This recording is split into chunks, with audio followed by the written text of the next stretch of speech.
আসসালামু আলাইকুম গাইস, আমাদের স্কুলের আজ প্রধানমন্ত্রীর নতুন করে ফুটবল টুর্নামেন্টের ফাইনাল অনুষ্ঠিত হবে।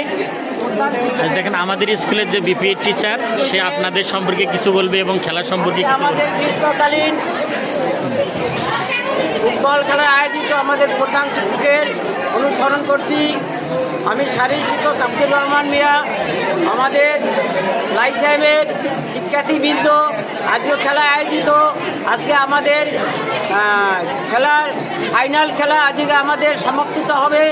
আপনাদের লাই সাহেবের সকল ছাত্রছাত্রীদেরকে দৃষ্টি আকর্ষণ করে বলছি, তোমরা এদিক এদিক ঘোরাফেরা না করে শান্ত পরিবেশে আমাদের এই খেলায় তোমরা খেলাকে অনুভব করবে এবং যাতে কোনো বিশৃঙ্খলা এবং কোনো কিছু সৃষ্টি না হয় সেই দিকে তোমরা প্রত্যেক শিক্ষার্থীর নজর থাকবে।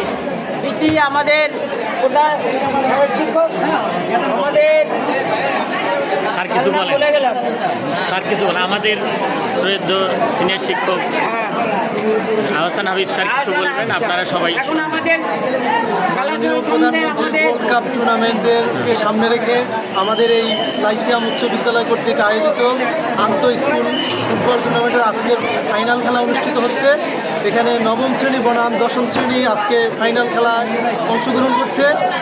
আমাদের এই খেলাধুলার মাধ্যমে শিক্ষার্থীরা শৃঙ্খলাবোধ এবং সুসম্পর্ক ভালোভাবে বজায় রেখে কীভাবে খেলা যায় এবং কীভাবে মাঠে এসে শারীরিক খেলাধুলা অংশগ্রহণ করে নিজেদেরকে ভালো রাখা যায়, সুস্থ রাখা যায়, সেই ব্যাপারেই আমরা এই আয়োজককে সামনে রেখে আমরা সমস্ত শিক্ষার্থীদেরকে ধন্যবাদ দিতে চাই এবং আমাদের আয়োজক যারা আছে তাদের সবাইকে অক্লান্ত পরিশ্রম করে আজকে এই ফাইনাল খেলা পর্যন্ত আসছে, সবাইকে ধন্যবাদ দিতে চাই এবং আমরা সামনে আশা করব আমরা একটা স্কুল থেকে একটা সুন্দর একটা দল আমরা একটা পাঠাতে সক্ষম হব উপজেলা পর্যায়ে এবং ওরা অনেক দূর যাবে এই আশাবাদ ব্যক্ত রেখে আমি আমার সংক্ষিপ্ত বক্তব্য শেষ করছি।